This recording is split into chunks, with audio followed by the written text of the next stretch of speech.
Welcome back, my family of listeners.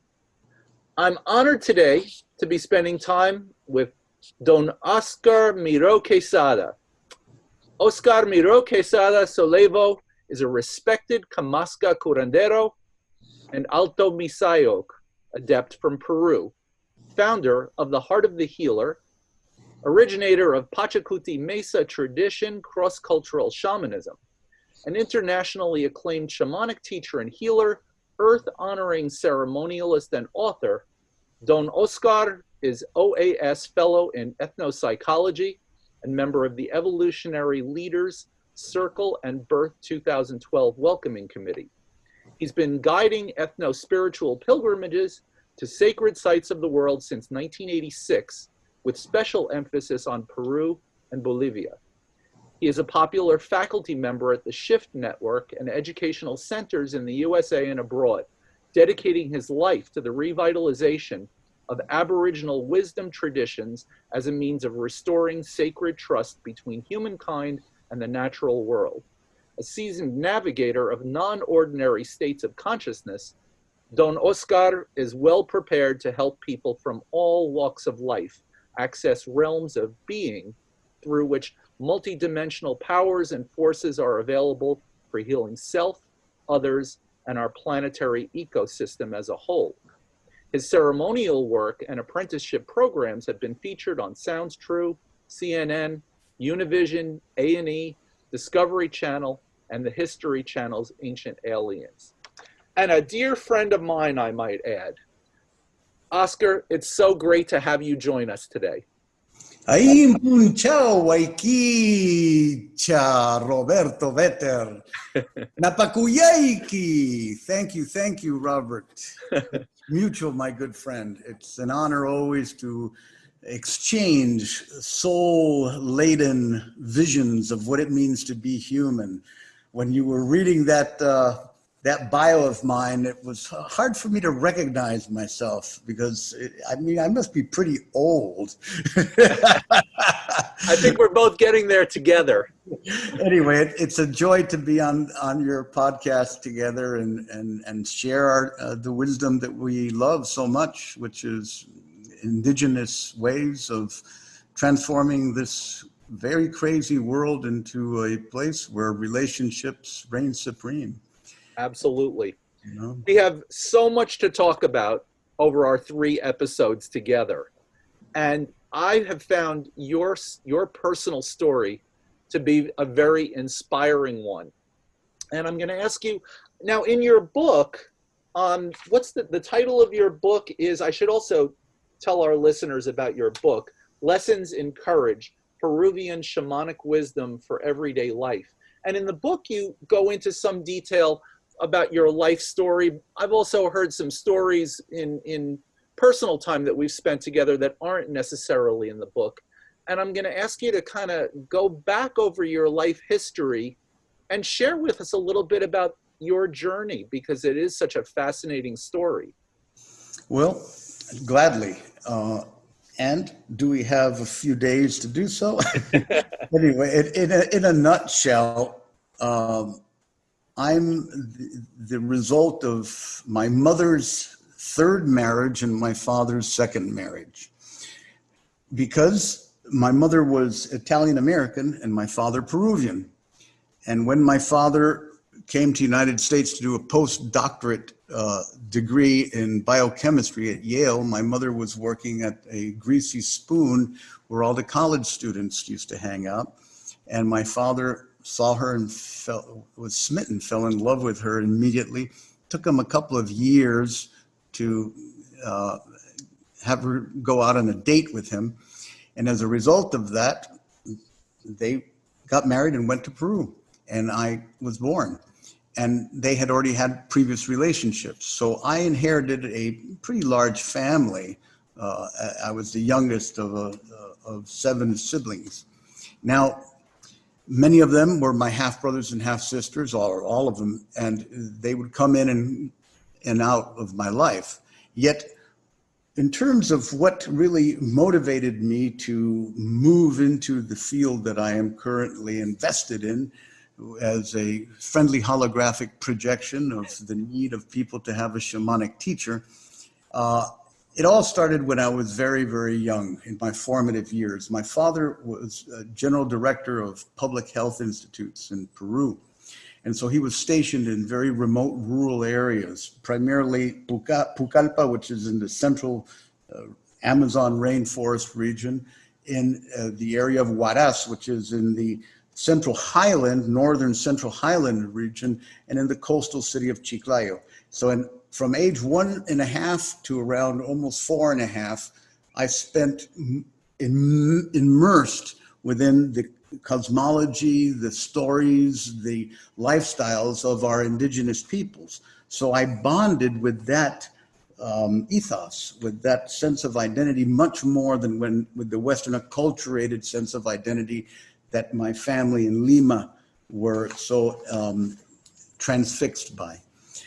That gave me a huge advantage because I started to learn how to listen and how to feel and how to speak less than most of the people that were so desperate to find meaning in their lives, such as our modern Western acculturated folks.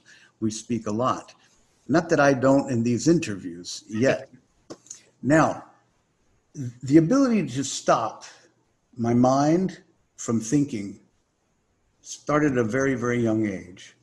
And that, to me, was indispensable to be able to receive information from parallel realms of awareness to this just rational cognitive waking state that we call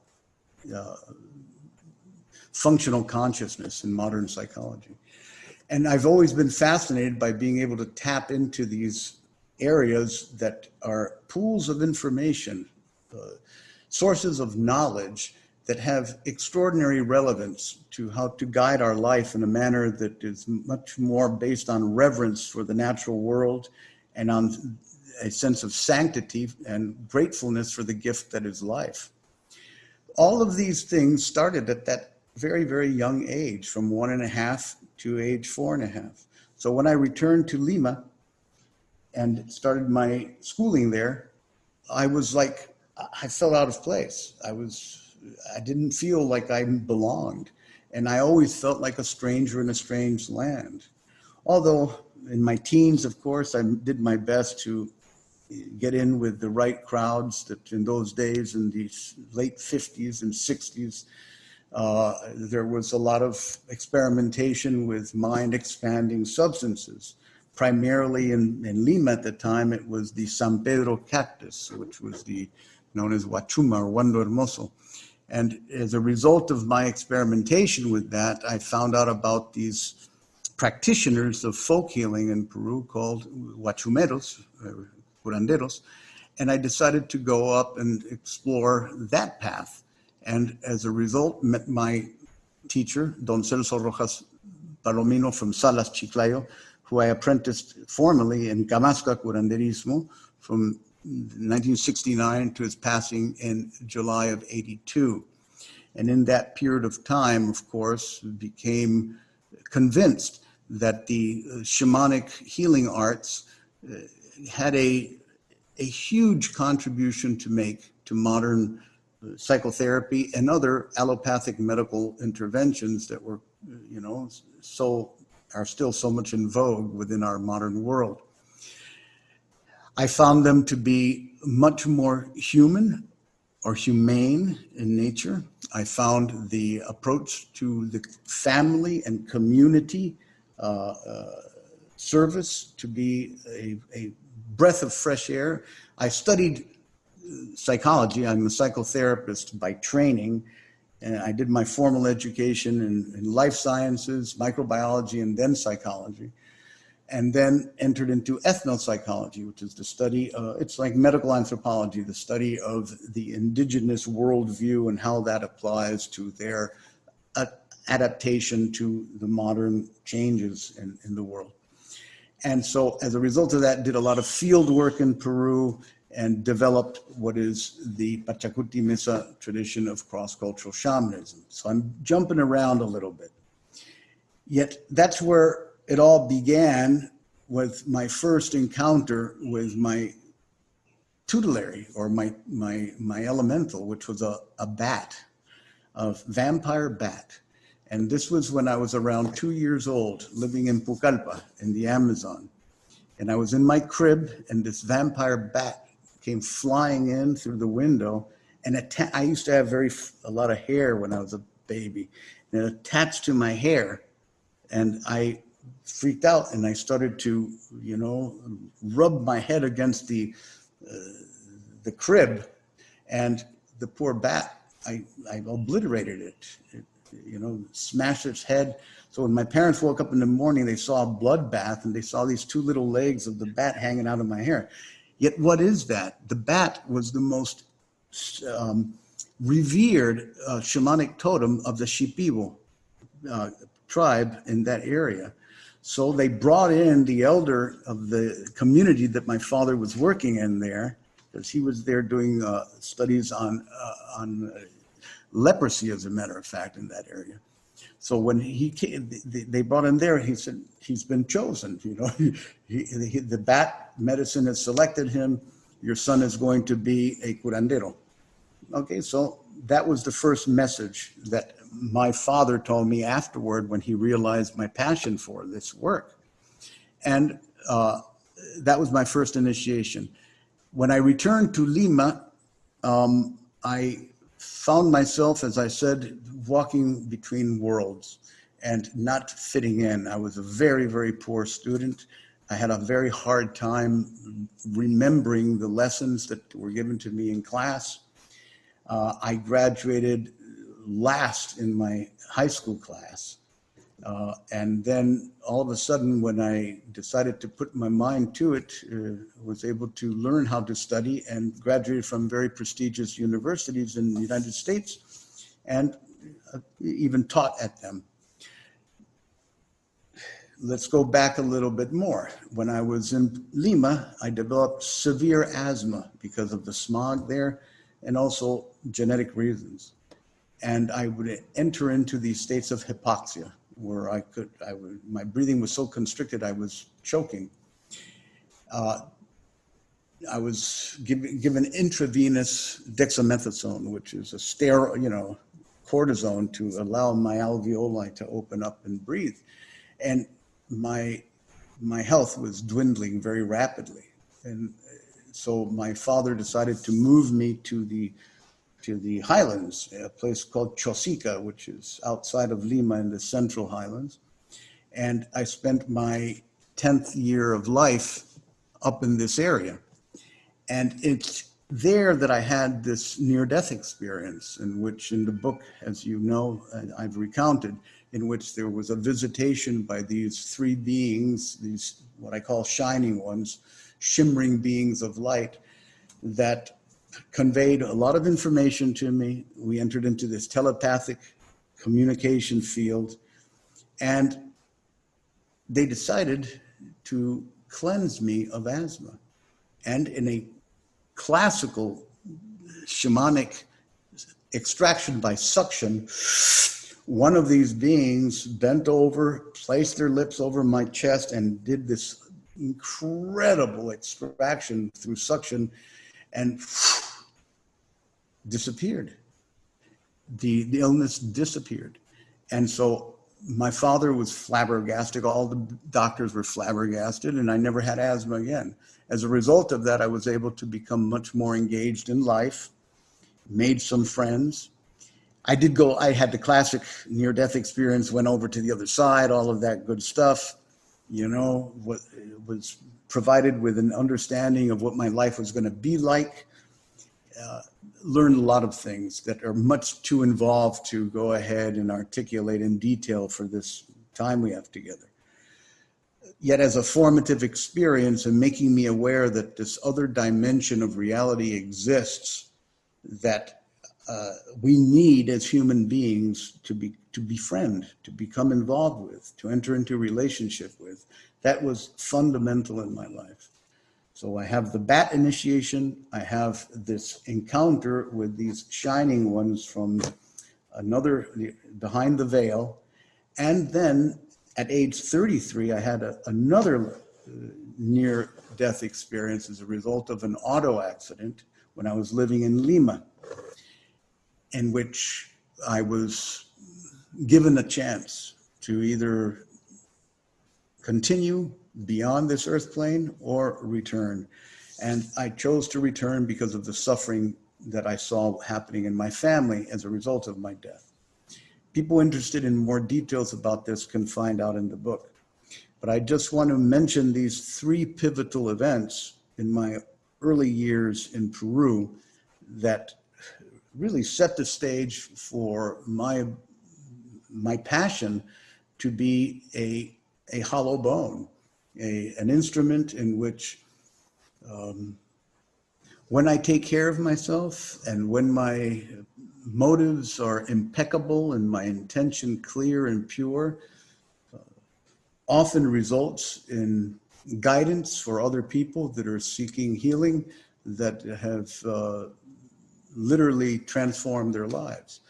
And I say this without taking any credit for it, because I've learned over time that one's efficacy as a shamanic healer is directly proportional to one's ability to let go of the self, lowercase s, the ability to step out of the way and not be the source of the power that is working through one, as you well know, brother.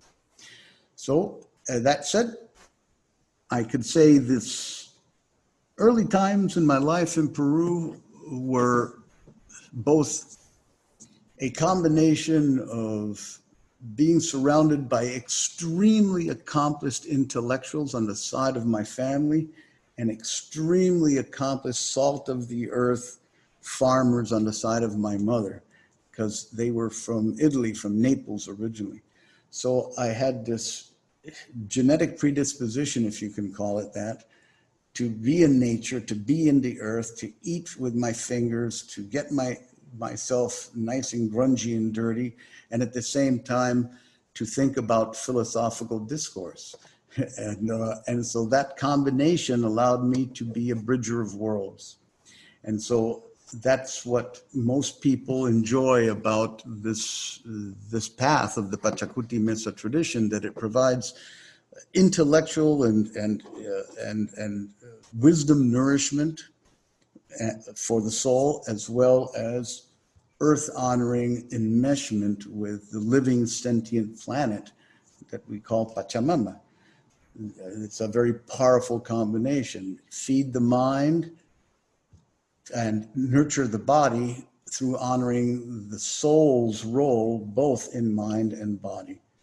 So in a way, we are bridges between the sky and the earth by walking this path of Pachacuti Mesa cross-cultural shamanism. So that's, I don't know if there's a specific area of my background or my early life that you would like me to share. Yeah, I do have one quick question before we close this section of our work together. So what I gather is that there was a kind of a tension, you could say, between the two worlds that I'm going to describe as the very, very Western world and a very, very indigenous world.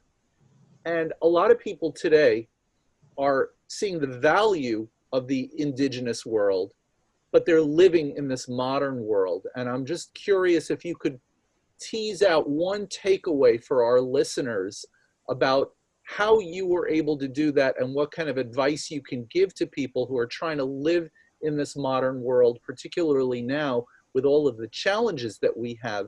How do we draw something of value out of that indigenous world and work it so that it can make a difference to us in living in this world? Wonderful question. Thank you.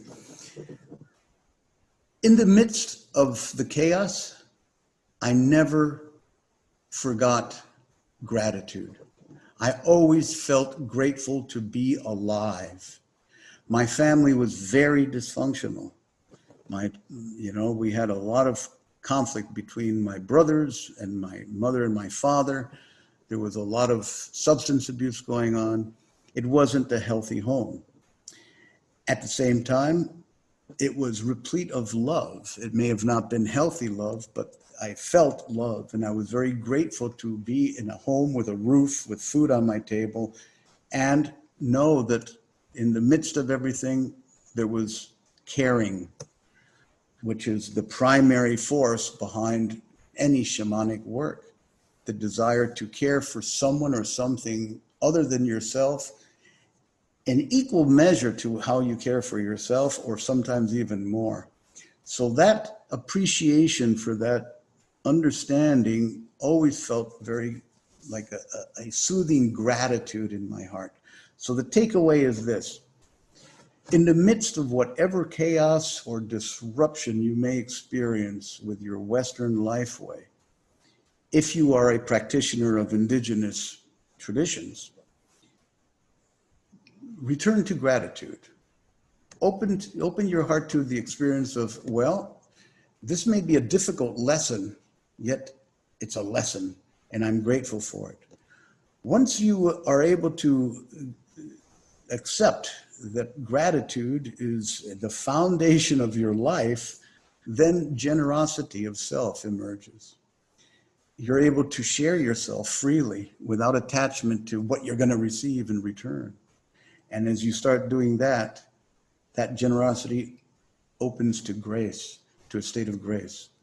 So my takeaway is this: stop doing whatever you're doing when you're feeling overwhelmed. Take a couple of deep breaths, open your heart to gratitude. Remember how generous you are in your life in sharing with others, and receive grace. And grace is nothing more, my good brother, as you well know, than the realization that it's not about you, that you are all about the all. That is some beautiful, nourishing wisdom for all of us. We have so much more to talk about. All the listeners out there, I hope you're going to tune in for our next episode with Oscar. We could talk for days. See you guys soon. Thank you, Oscar. You're very, very welcome. Thank you. This has been Cultures of Health and Healing with Robert Vetter. Thanks for listening. Please remember to subscribe and rate this show and share it with others. Until next time, remember, your health and healing matter, and you can find your own unique path to optimum wellness.